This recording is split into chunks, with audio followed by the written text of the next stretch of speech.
Olá, o papo de hoje na TV Saci é com o seu Luiz Castilho, que é jornalista, autor dos livros Partido da Terra, Como os Políticos Conquistam o Território Brasileiro, e O Protegido, porque o país ignora as terras de FHC. É fundador e dirige o De Olho nos Ruralistas, um observatório sobre o agronegócio no Brasil. Ao seu obrigado por aceitar o convite da TV Saci para esse bate-papo que vai ser muito interessante. Obrigado, viu? É um prazer, né? Espero elucidar, né, algumas coisas aí de interesse do público de vocês. Bom, para começar, como é que surgiu essa investigação que resultou nesse trabalho O Protegido, né? Esse livro que você lançou em setembro do ano passado, é isso? Foi até antes, na verdade. O primeiro lançamento foi durante a Flip, em Paraty, em julho de 2019. Foi até durante aquela mesa na festa paralela, pirata, né? A Flipei, com o Glenn Greenwald, o jornalista do Intercept Brasil. Bom, a ideia surgiu quando eu estava assistindo o Jornal Nacional. Eu estava até convalescente, aí eu estava vendo o jornal e o FHC apareceu no jornal falando de denúncia da Odebrecht sobre Caixa 2 de campanha. E com o estilo tradicional dele, ó, não tem nada a ver com isso, não, é tudo normal. E eu falei, talvez tenha alguma história aqui, né? Porque eu sabia que a Odebrecht tem o seu braço agrário também, né? Fazendas, né? Não é só empreiteira. E aí eu falei, deixa eu ver se tem alguma coisa aqui que conecte a Odebrecht com Fernando Henrique. E, bom, eu levantei, achei, tem vários aspectos, mas o principal deles tem um nome, que é o braço agrário, um dos braços direitos do Fernando Henrique, que é o senhor Jovelino Mineiro, muito atuante em Botucatu. E aí eu procurei puxar os fios da meada envolvendo as conexões entre Fernando Henrique e Jovelino, entre Jovelino e seu então sócio Emílio Odebrecht, os vários braços da empresa. E daí a gente constata que o Fernando Henrique, ele é proprietário de terras aqui em Botucatu. Na verdade, teve um tempo no nome dos filhos dele, parece que ele voltou a fazer parte disso. É isso, Alceu? Explica um pouquinho essas terras que seriam propriedades do Fernando Henrique aqui no município. Não seriam, não, elas são propriedade do Fernando Henrique. Ele, em 2018, inicialmente, antes do livro, essa série foi lançada no site, no De Olho nos Ruralistas, como série. Foram 27 reportagens, que depois foram retrabalhadas para o livro, atualizadas. Quando eu publiquei a série, o Fernando Henrique tinha saído da sociedade na empresa Goitacazes Participações, que é dona dessas fazendas em Botucatu. Quando eu lancei o livro, quando eu fui atualizar o livro no fim do primeiro semestre do ano passado, em maio para junho, né, que foi a reta final, junho, para o livro ser lançado em julho, o Fernando Henrique tinha acabado de voltar. Aliás, em junho ele voltou. Né? Foi aos 45 do segundo tempo, que sabe-se lá por quê, ele resolveu voltar. Né? Quando eu entrevistei, né, na verdade, ele mandou uma nota por meio do assessor da Fundação Fernando Henrique, né, do assessor, não, do executivo, Sérgio Fausto. Ele disse que não, eu já saí da empresa, não tenho, né, agora são só dos meus filhos. Né? Mas quando eu fui atualizar para o livro, lá estava, né, incrivelmente o nome dele de novo. E é importante ressaltar que, assim, se trata de um processo de valorização dessas terras, inicialmente rurais, mas cada vez mais, conforme os planos da própria prefeitura de Botucatu, voltadas para serem áreas de recreio, para serem cada vez mais chácaras, cada vez mais urbanas. Portanto, essas fazendas em área de mananciais, né, em área de proteção, elas tenderão a ser loteadas e os poucos milhões investidos pela família do Fernando Henrique nessas terras resultará em N vezes mais, dezenas de vezes mais esse investimento. Ou seja, houve uma doação por parte dos parentes, dos filhos, né? De parte desse terreno para a prefeitura, uma doação, um valor simbólico, foi vendido por um valor simbólico para a prefeitura, para que a represa que está sendo construída agora, né, do Rio Pardo, pudesse existir. Então, houve esse ato de benevolência da família, né, de certa forma.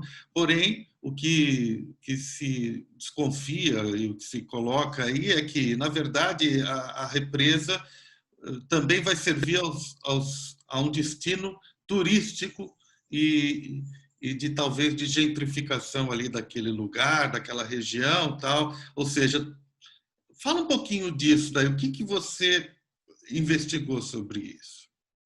Bom, então, são duas fazendas, eram duas fazendas, na verdade, dessa empresa, da família do Fernando Henrique, e uma com um número, com uma menor, uma bem pequena entre aspas, né, para os padrões brasileiros, né, enfim, na China seria grande. Enfim, mas duas fazendas contíguas, e uma já, né, exatamente em área de proteção mesmo, né, de mananciais mesmo, que é a que foi cedida para a prefeitura por R$5. É o que você chama de valor simbólico, R$5. Tá, então pagou 600 mil, né? Isso 10 anos atrás, né? Quase 10 anos atrás. Nessa fazenda, depois cede por R$5, que investimento é esse, né? E que sobrou a outra né, que custou 3 milhões de reais mais ou menos, ela que é maior, são mais 200 hectares, ela, como eu explicava, ela poderá ser loteada conforme a nova legislação e vendida né, em N lotes, cada um valendo seu R$1 milhão aí, digamos, né? Portanto, se explica a benevolência aqui para se ganhar a colar.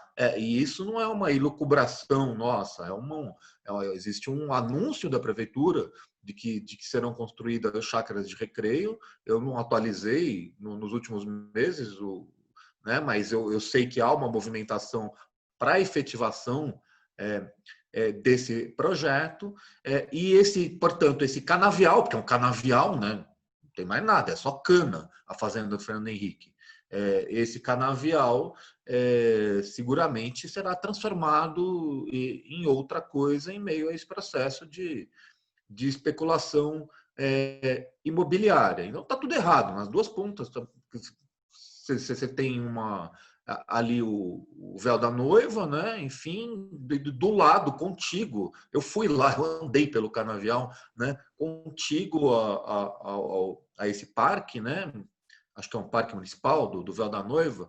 Tem uma cerca e já começa a cana do Fernando Henrique. E do outro lado, né? E do outro lado, a empresa que pertencia ao Jovelino Mineiro. Então, essa pura coincidência aí, né, de essa fazenda do Fernando Henrique aparecer exatamente no lugar, né, num dos lugares por excelência, né, desse antigo carregador de pasta do Fernando Henrique, o Jovelino Mineiro, na empresa Boa Vista, que depois foi vendida para esse grupo holandês, né? Então tá lá. Só que aí uma curiosidade é que num dos eventos de agradecimento, de inauguração, de anúncio da represa do Rio Pardo, o prefeito de Botucatu ele agradece ao Jovelino Mineiro, Ele agradece as pessoas que fizeram as doações, pessoas e empresas que fizeram as doações, essas doações simbólicas, né? R$ 5 no caso do Fernando Henrique, em nome do Jovelino Mineiro. Mas por que em nome do Jovelino Mineiro? O Jovelino Mineiro não é sócio do Fernando Henrique. Ele já foi sócio dos filhos do Fernando Henrique na fazenda em Minas, fazenda em Buritis, aquela perto de Brasília e tal. E supostamente ele vendeu para os holandeses a CRV, para a CRV, a Boa Vista. Então, onde entra o Jovelino Mineiro no discurso do distinto prefeito de Botucatu? Por quê? Né? Então, qual a fronteira entre Fernando Henrique e Jovelino Mineiro e entre Jovelino Mineiro e os holandeses? Né? Quem representa quem? Isso é uma pergunta que eu acho que a população de Botucatu devia fazer ao prefeito. Jovelino Mineiro, que inclusive é proprietário lá do grande apartamento da Rua Foch, lá em Paris, né, que o Fernando Henrique usa e abusa do imóvel, ou seja, é uma ligação muito estranha e que, de certa forma, o título do seu livro faz uma espécie de uma indagação ali, que é: por que o Brasil ignora as terras e por que o Brasil ignora esse lado do Fernando Henrique, né? Que é aquela presença santificada aí na política, o cara que é equilibrado, o cara que sempre está por trás das grandes questões e que não aborda essa questão da figura do Jovelino Mineiro e a questão das terras do Fernando Henrique, né? Por que existe, na sua opinião, essa redoma? Então, primeiro é preciso que o internauta entenda melhor quem é esse Jovelino Mineiro, que o Fernando Henrique chama de Nê, né? Mineiro Nê. É uma pessoa muito íntima do Fernando Henrique, de toda a família. O filho de Jovelino Mineiro, o Bento Mineiro, ele assoprava as velhinhas do Fernando no Palácio do Alvorada, as velhinhas dos bolos do Fernando Henrique nos aniversários do FHC. Né? Então, o Jovelino administrava a fazenda já nos tempos do Sérgio Mota, que a sociedade inicial da fazenda em Minas era Sérgio Mota e Fernando Henrique. Foi Sérgio Mota que levou o Fernando Henrique para o universo rural.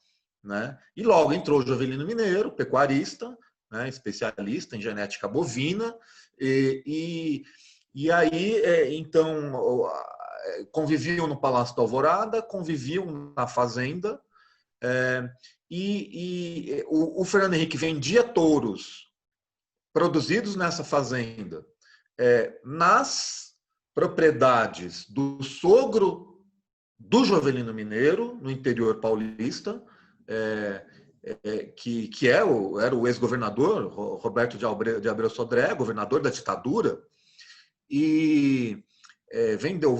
A Luciana Cardoso, a filha, foi lá vender os touros.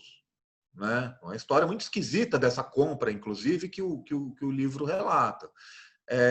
Bom, como você disse, né? Não exatamente Jovelino Mineiro, mas a Maria do Carmo Abreu Sodré Mineiro, ela é a proprietária desse famoso apartamento em Paris, na Avenida Fox, junto com a irmã, Ana Maria de Abreu Sodré, Tívita, e que é herdeiras do Roberto de Abreu Sodré e da Maria do Carmo, homônima, né?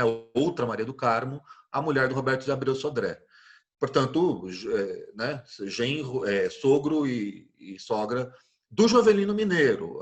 E essas coisas se conjugam com um apartamento em Barcelona também, que segundo a Miriam Dutra, ex-amante, ex-namorada, né, melhor dizendo, né, do Fernando Henrique,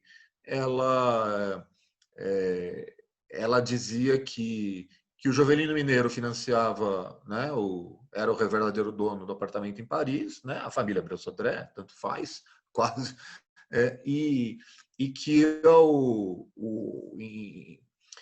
em Barcelona ela era financiada também pelo Fernando Henrique, né? Aí já com a entrada em cena de outro pecuarista, o Jonas Barcelos, que é muito ligado também a esse universo do Jovelino, dos pecuaristas, influentes na sociedade rural brasileira aqui, né? Sociedade rural brasileira que fica no mesmo andar, no mesmo prédio que a Fundação Fernando Henrique Cardoso, por escolha do Jovelino Mineiro. A gente tem um novelo aí de histórias que o livro procura contar, algumas rocambolescas, mas que giram em torno desses mesmos personagens e desses mesmos interesses agrários, não só.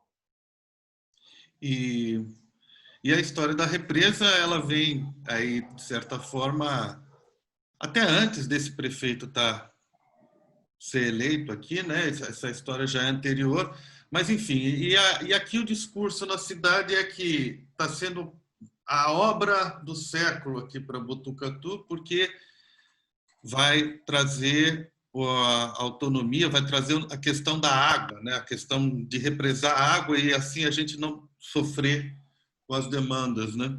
É tudo muito esquisito esse discurso, porque a população compra esse discurso como a única possibilidade até então, né? E a gente vê isso com preocupação, porque ambientalistas já falam que essa água vai rarear em outras cidades, tal, não sei o quê, né? Essa é uma questão que ninguém levanta, né?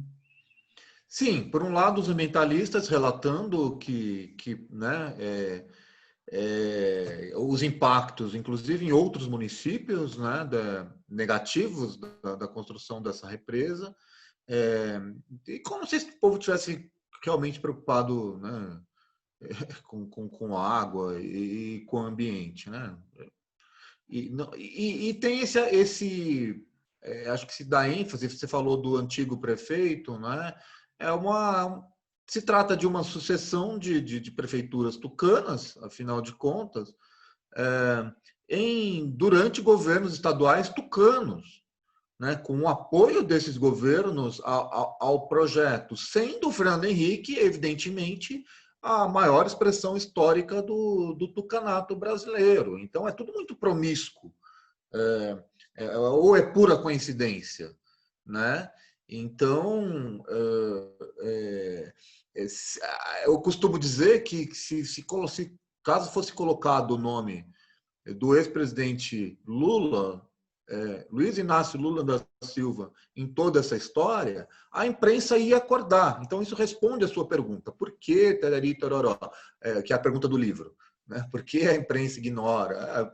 Porque o FHC e porque não é uma pessoa, um político colocado para ser vilão. Né? A história é muito mais escabrosa que a do sítio de Atibaia, né? Ambientalmente falando, né, sob vários aspectos, né, de onde veio esse dinheiro, né, quanto eles vão ganhar com isso, tem o papel do poder público diretamente ali, né? Se cada uma dessas historinhas que eu falei, né, colocasse o nome do Lula, que o filho assoprava as velhinhas, né, durante os aniversários do Lula. Assoprava as velhinhas durante o aniversário do Lula. Né? O Lula vai ganhar com especulação imobiliária, ao que ele comprou por, sei lá, por 3 milhões de reais, ele vai poder ganhar 100 milhões de reais com isso. Né? Enfim, morte ao molusco, né? Diria a direita. Então, só que com o Fernando Henrique, com o príncipe, tudo pode, e tudo pode no sentido de a imprensa comercial, a não ser alguma imprensa regional, e olhe lá, né, não se propor a contar esses fatos. Esses fatos não são conhecidos do grande público, porque o livro também foi ignorado. Né? É quase uma metalinguagem, porque o país ignora as terras de FHC, aí vai lá a imprensa comercial e ignora. Né? No dia do lançamento do livro lá, que foi esse evento com o Glenn, tava repórteres lá, repórter do conselho editorial da Folha, repórteres vários da grande imprensa, não quiseram contar. Né? E é tudo documentado, não é especulação, não é delação premiada, são documentos de cartório, documentos da prefeitura,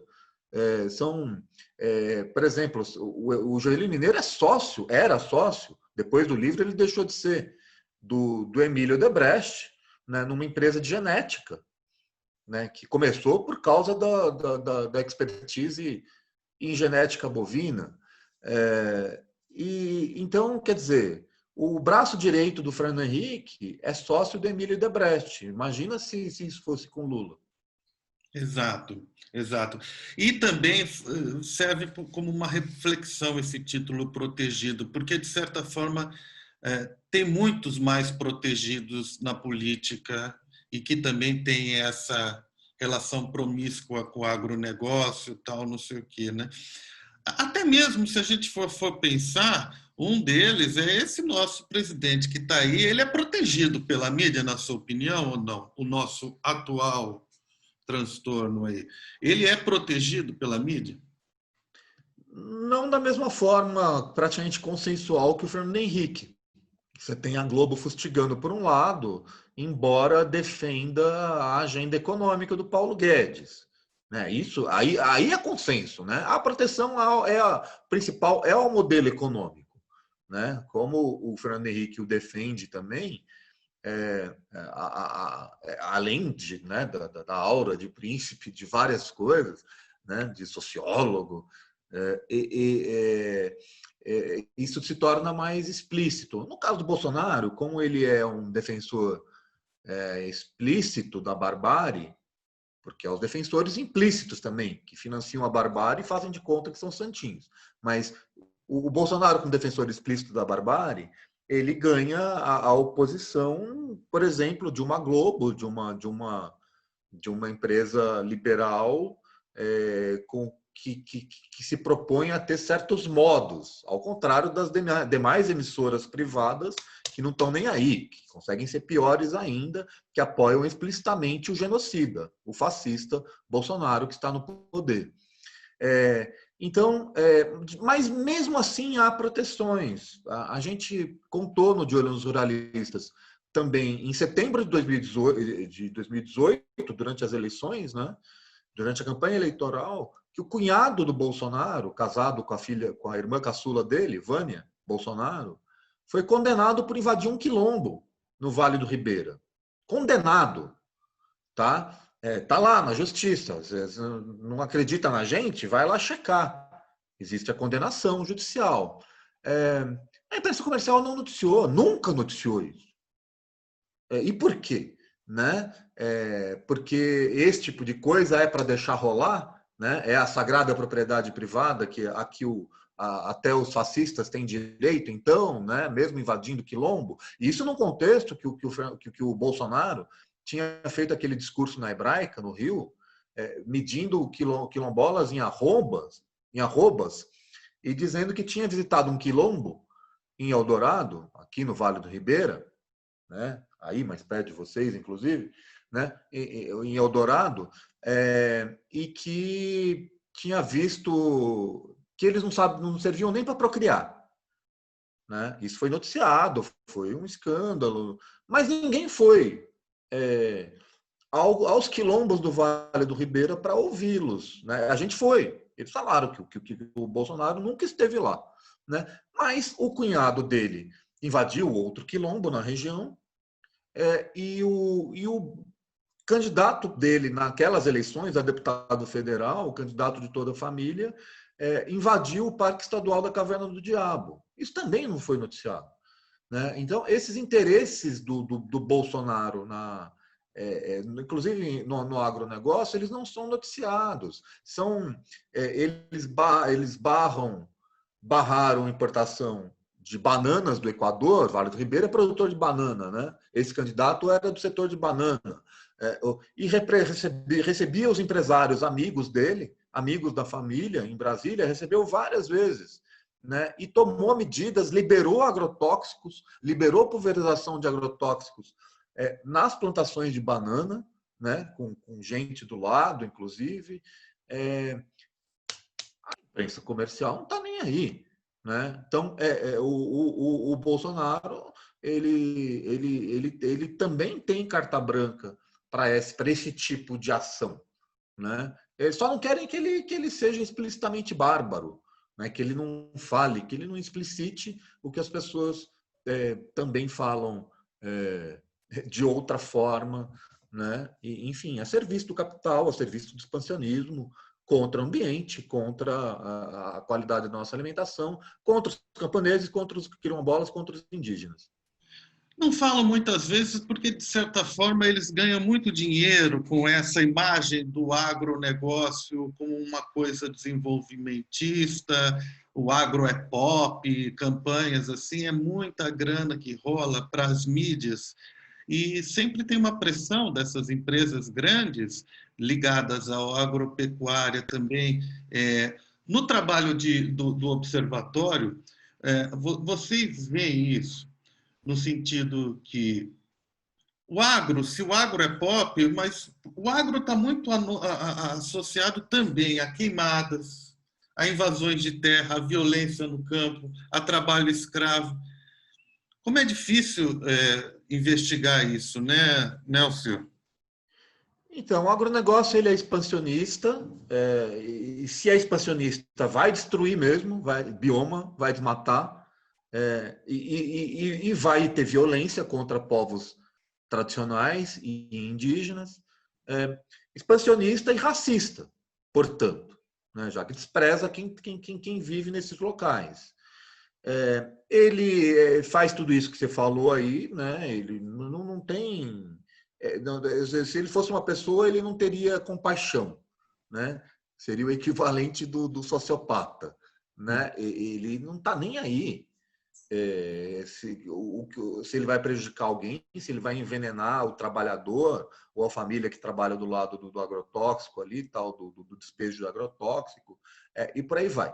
Acontece que essa imprensa, ela, como você citou aí a campanha O Agro é Pop, o Agro é Tech, o Agro é Tudo, que é da Globo, que eu dizia que é a menos pior das empresas comerciais, né, de TV, o que acontece é que essa publicidade para o agronegócio, ela que já é uma aberração, né? Uma emissora de televisão, uma concessão pública, fazer propaganda de um setor econômico, assim, né? Ela tem que fiscalizar o setor, teria de fiscalizar o setor. Seria absurdo já como publicidade. Só que as páginas jornalísticas também, o Agrepop migra para as páginas jornalísticas, a publicidade migra para o jornalismo. Na medida que você tem editorias dedicadas ao agronegócio, ou revistas especializadas dedicadas ao agronegócio, você já está excluindo os outros modelos. Modelo camponês, modelo da agroecologia, né, de modelos sustentáveis que não sejam predadores do ambiente, que não promovam violência contra povos do campo. Então, aí é por isso que o Joverino Mineiro não vai aparecer negativamente nas páginas desses jornais. E assim por diante, né? Aí os vários protegidos mesmo, né? No fundo, no fim das contas, Marcelo, o protegido é o capital, e será sempre o capital. O Fernando Henrique é protegido porque ele é uma face conveniente com esse verniz acadêmico, intelectual, né? Para legitimar essa coisa que é bárbara, que é predadora e que posa de sustentável, né? Todo esse discurso por sustentabilidade é absolutamente cínico, né? Essencialmente, essas pessoas e essas instituições estão promovendo a destruição, né? Então, como que os bancos vêm posar agora de defensores da Amazônia, se eles financiam a destruição da Amazônia, eles financiam a Frente Parlamentar da Agropecuária, que foi um spoiler da barbárie neste país, né, em tempos democráticos. Não foi muito antes do Bolsonaro falar barbaridade, como essas dos quilombos e tal, os ruralistas já falavam tudo que é horror, né? Tem aquela frase do deputado gaúcho na época, hoje senador, Luiz Carlos Reis, né? Tudo que não presta, é ali que está aninhado, gays, índios, lésbicas, quilombolas, tudo que não presta. Olha aí o racismo, né? E com o expansionismo embutido, inclusive, né? racismo, supremacismo. Isso em 2012, 13, muito antes do Bolsonaro falar barbaridades nem um centímetro a mais para terras indígenas e quilombolas durante a campanha eleitoral. Assim, então, e essas pessoas, essa frente parlamentar da agropecuária, essa bancada ruralista, né, em outras palavras, ela é financiada por quem? Pelas grandes empresas nacionais e internacionais do setor, né, do agronegócio, da soja, do milho, arroz, pelos bancos, inclusive. Né? Não tem um santinho nesse universo do capital. Não existe capital desconectado da ilegalidade, inclusive. Né? Os bancos são uma ótima expressão disso, já que o dinheiro que é lavado em qualquer lugar, produzido em qualquer lugar, né? Da cocaína às máfias, as milícias que são máfias, né? Eles circulam livremente nos bancos e aí essa gente vem posar de defensora do ambiente. E a gente vê aqui mais recentemente muita gente indignada com essa questão das queimadas na Amazônia, queimadas no Pantanal, e que até acho que o general Heleno falou que era causa natural o fogo, tal. Quer dizer, é difícil muitas vezes fazer essa associação, as pessoas comuns fazerem essa associação de que grande parte desses fenômenos que estão acontecendo não são fenômenos naturais, são crimes cometidos muitas vezes pelo agronegócio, né, Nelson? Sim, a maior parte das queimadas é criminosa. A Repórter Brasil, que é um site nosso, parceiro, ele revelou hoje que algumas dessas queimadas do Pantanal foram feitas por fazendeiros que vendem para os grandes grupos, para André Maggi, para o grupo Maggi, né, do ex-ministro Blairo Maggi, ministro da Agricultura do governo Temer, um dos maiores produtores de soja do mundo, né, e para os velhos frigoríficos de sempre. Isso ocorre no Pantanal e ocorre na Amazônia. Vamos lembrar que Corumbá e São Félix, Xingu, no Pará, são os municípios com mais cabeças de boi no Brasil. O Brasil tem mais cabeça de boi do que gente, né? Do que pessoa. Então, do Mato Grosso do Sul até a Amazônia, todo esse universo da pecuária, ele é e o da soja também, né? Esses universos, eles são protagonistas dessa destruição do Pantanal, do Cerrado e da Amazônia. Diretamente. E a gente fez uma série no início do ano chamada De Olho nos Matadores. A gente levantou os 25 anos de multados pelo IBAMA e listou 4.600 maiores multados, né? O capital, novamente, capital nacional e internacional. Não é aquela imagem de apenas do grileiro local, do madeireiro meio que misterioso ali no meio da floresta. Não. São grandes grupos, são cadeias produtivas, inclusive. E, insisto, não só pecuária, é soja, arroz na Amazônia, cana, qualquer coisa que você possa... Açaí, qualquer coisa que você possa imaginar, palmito, participa da destruição dos biomas.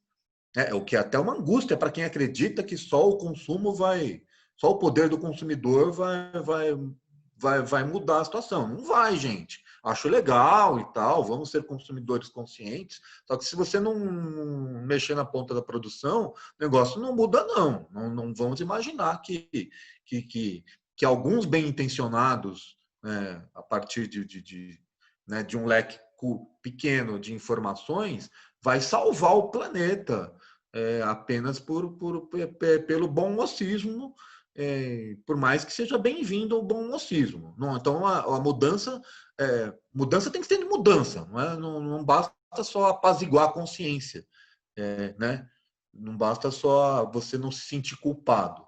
Tem que ir no dedo da ferida mesmo, dedo da ferida da produção, tá? Produção. Aí tem que pegar os donos. Senão a gente vira uma espécie de Celso Russomano, né?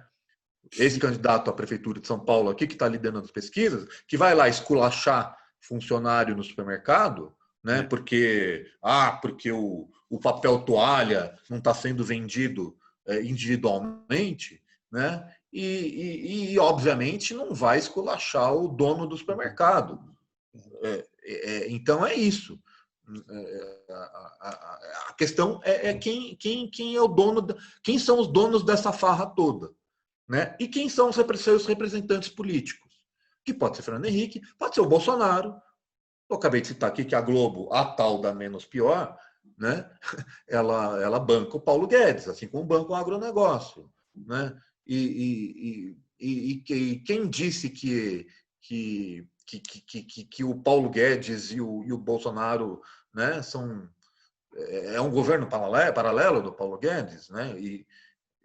Aliás, né, o Paulo Guedes também defensor, trabalhou né, de alguma forma ligado ao governo Pinochet no Chile. São pessoas sem escrúpulos, igual, e esses liberais, inclusive, usam do Estado a bel prazer e se dizem liberais, né? Como? Com financiamentos, o próprio agronegócio aí tem financiamentos diversos, múltiplos, infinitos, né, do Estado. Se é para ser liberal, não é para pegar grana nenhuma, tá? Né? Se é para liberal, não é para ter grana do Estado. Exato.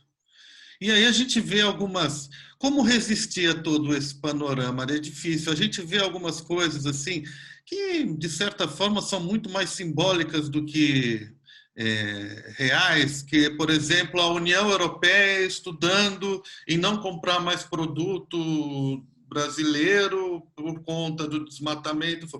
É importante, mas a gente vê uma reação de fora do país, uma reação que a gente não sabe como vai ser, enquanto a sociedade está meio pasma em relação a isso, né? Aí vira essa espécie de ativismo de rede social, que é vamos salvar os índios, vamos salvar. Me parece que não há uma possibilidade de resistência a essa questão. Eu acho que o trabalho de resistência que vocês fazem lá de Olho nos Ruralistas é incrível, mas, porém, isso quase que às vezes uma dificuldade de repercutir para a sociedade, porque as grandes mídias fazem isso que você falou no seu livro, elas protegem o Fernando Henrique, protegem o Bolsonaro, protegem a bancada ruralista, protegem os banqueiros. É difícil quebrar isso, né, Alceu? Sim, em relação à União Europeia, tá. Entra na questão do cinismo também, porque você tem todas as empresas que participam da cadeia produtiva, os bancos, inclusive, então que cobre, né? Cobrar o governo brasileiro, beleza, né? É até bom neste momento, né, que alguém cobre este governo fascista, mas então cobre o Santander também, né? Ou o Banco de Nova York. Só que aí talvez não seja tão fácil assim, né? Os grandes fundos internacionais de investimento, né, que bancam essa barbárie toda, então sejam completos na indignação, né? E em relação à resistência, bom, primeiro tem essa resistência midiática, a gente, não só no De Olho, mas no resto da imprensa independente, você tem aqui Repórter Brasil, Amazônia Real, Ponte Jornalismo, Agência Pública, outras palavras, enfim, tanta gente que tenta fazer, procura fazer alguma coisa para disputar essa narrativa. A luta também é por narrativas, por discursos, né, mais ou menos verdadeiros, né? Então, valorizar a imprensa independente, valorizar a imprensa já é bom, tá? Em tempos de notícias falsas, de fake news, né? Se tem ali algo minimamente sério, já a gente precisa defender também, né? Inclusive ser contra a censura na Globo, censura do Reinaldo Azevedo, até fora do nosso campo ideológico. Mas, de qualquer forma, valorizar a imprensa independente, né, contra-hegemônica, livre, aí sim, aí você está promovendo discursos que não são excludentes, que são inclusivos, que incluem, no nosso caso, os povos do campo, ou a gente da periferia, né? Os direitos, né? Aqui, por enquanto, aqui não tem nada de esquerda, tá? Não tem nada de revolucionário. Direitos constitucionais, né? Direitos burgueses, tá? Direitos burgueses. É bom que se ressalte isso, né? Claro, claro. Queira detratar nosso trabalho, dizendo, não, vocês estão querendo, né, implantar o comunismo no Brasil. Gente, né, e com todo respeito a quem queira, mas ainda não é isso não, tá? Isso né, você ser contra o trabalho escravo é você ser comunista agora, né? E assim por diante. A destruição de biomas é causa de stalinista, né? E assim por diante. Agora, a resistência entre os povos do campo, ela existe, ela está aí há séculos. Né? No caso dos povos indígenas, há 5 séculos. No caso dos quilombolas, né? Há mais de 100 anos. No caso dos camponeses, também há séculos. Quer dizer, e eles continuam lá. Continuam produzindo de outra forma, continuam alimentando, né, nossa mesa.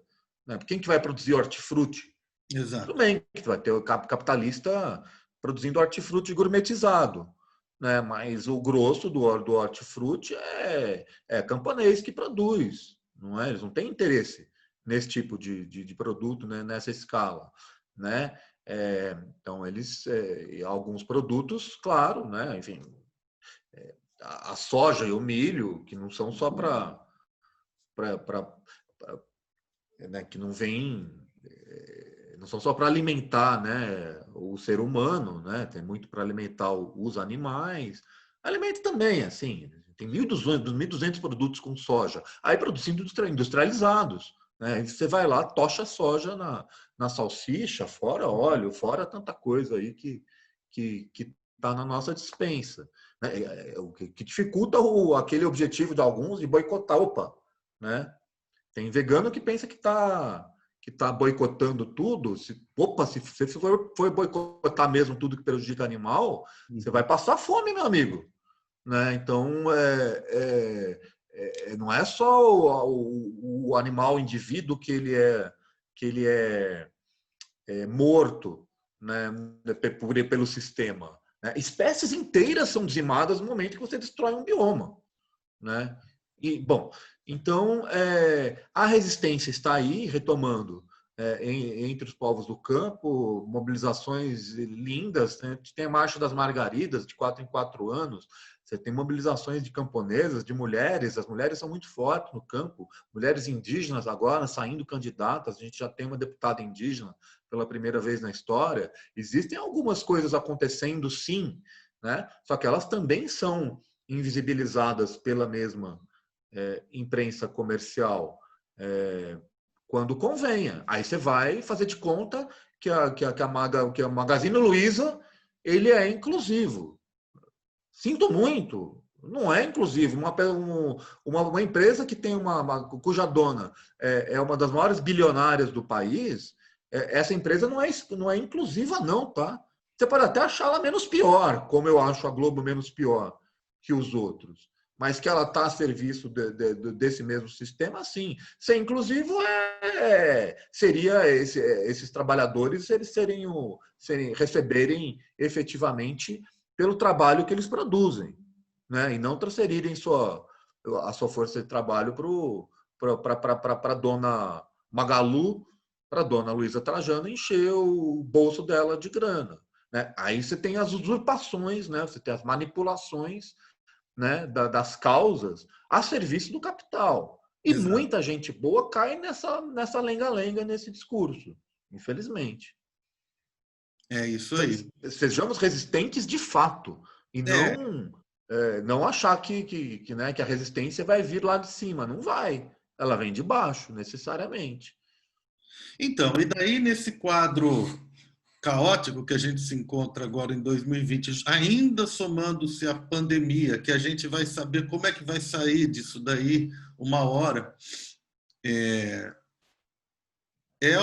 seria um momento de de uma chamada à sociedade, né? E me parece que falta um pouco dessa organização em relação a isso, né? É, a gente vê, por exemplo, voltando um pouco ao assunto inicial, caras como o Fernando Henrique, que poderia, vamos dizer assim, pelo menos ser menos cínico nesse momento e falar, olha, isso aqui, meter o pau mesmo nesse governo, e na verdade passa aquela manteiga, faz aquele discurso, né? Ah, não está bom, mas até mesmo a tentativa de comparar esse governo com o governo da Dilma, o governo do Lula, tal, não sei o quê. A gente vê que esse país aqui, esse discurso, disputar esse discurso está muito difícil, né, Nelson? E, e eu acho que, de certa forma, a sociedade só vai sair dessa quando a mídia, quando alguns setores começarem a tomar uma posição mais firme. Me parece que ainda está tudo muito em cima do muro, né? Sim, existem iniciativas, né? Eu estava noticiando hoje que sobre as candidaturas indígenas, que eles querem ter, né, muito mais eleitos, e muito mais eleitos num campo democrático, no campo progressista, digamos, né? Mas candidatos indígenas e candidatas indígenas, você tem uma mobilização ali, a mídia ninja entrando para ajudá-los a organizar essas candidaturas e tudo, o que é muito bem-vindo, né? É claro que com todas as restrições que tem, né, o sistema eleitoral e tal, né, mas as mobilizações existem por aí, você tem vários movimentos no campo e na cidade em curso, né? Agora, para maior visibilidade, de fato, isso passa por perceber o que é a imprensa, né? Sei lá, todo mundo aqui né, acha ótimo que o Emicida tem as posições que ele tem, mas tá, dê entrevista para a gente também, Emicida, né? Boa, Exato. pode ser, né? Porque na hora da gente pedir entrevista para o Emicida, não tem agenda. Uhum, Ele vai para a Globo. uhum. Eu sou contra ele aparecer na Globo? Lá, Globo, não sou a favor. Né? Só que para a gente não vai ter agenda. É contraditório, gente. Isso eu Entra um estou pouquinho falando. na lógica da Magazine Luiza, né? Exatamente. É contraditório. Estou falando, gente, estou falando alguém aqui que tem ideias positivas para o país e tal, mas que em determinado momento, na hora de pensar a mídia, cai nos mesmos erros de sempre, assim, né? De não perceber que a gente precisa fortalecer, assim como o Lula não percebeu lá atrás, né? É, que precisava, né, ter que a democracia no país precisava passava precisa passar pela democratização efetiva dos meios de comunicação. Só que aí vinha a campanha também, né, quando queria fazer alguma coisa em termos de regulação e tal, vinha a imprensa comercial batendo como se fosse censura, etc. É complicado, né, É o complicado, jogo limitado político, muitas mas vezes. até por ser complicado no campo das concessões de rádio e TV e da imprensa comercial, né, a mais abonada e cada vez menos abonada, que é preciso fortalecer esses projetos que eu enumerei, né? Então, a gente tem campanhas de assinaturas no ar aí, né? Essa reportagem sobre a FHC, que resultou em livro, só foi possível porque tem um corpo de assinantes ali, né, que permitiu que a gente fizesse isso. No caso, fui eu mesmo. Eu, diretor de redação, pauteiro, repórter, editor, coordenador, publicitário, tudo do veículo, fui lá e fiz. Mas se a gente tivesse uma equipe maior, a gente poderia fazer muito mais coisas. Então, E é um acessem lá, trabalho. de olho nos jornalistas, a nossa campanha de assinaturas. Quem não gostar da gente, ajude a Ponto Jornalismo, ajude a Amazônia Real, ajude alguém, né? Mas com R$ 10, R$ 12 por mês, no nosso caso, o mínimo, porque isso vai fazer diferença. Né? A gente fica brigando para ter 1.000 assinantes. Né? Pô, a gente devia estar na casa dos 5.000, dos 10.000, todos esses veículos sérios de imprensa alternativa, que produzem notícia, reportagem, com expertise, com apuração, né, com experiência, com jornalistas experientes, todos esses veículos eles mereciam estar num patamar melhor e, em pool, unidos, eles fariam frente, sim, ao império. E eu acho curioso que não se perceba isso, né? Que a luta contra o império passa pela luta contra o império midiático, né? E uma união efetiva, e não cada um por si somente, né? Seria algo significativo nesta disputa entre forças, sendo que a nossa força é a força da vida, dos direitos humanos, dos direitos sociais e ambientais. Insisto, ainda não estamos no campo daqueles que defendem um regime tal e tal e tal, né? Que esses defendam também e que os liberais defendam o deles lá, né? Estamos no Mas campo o campo da defesa da vida deveria ser muito mais amplo. civilização e barbárie, né? Exatamente. Olha, Alceu, só tenho a agradecer esse papo aí, muito legal.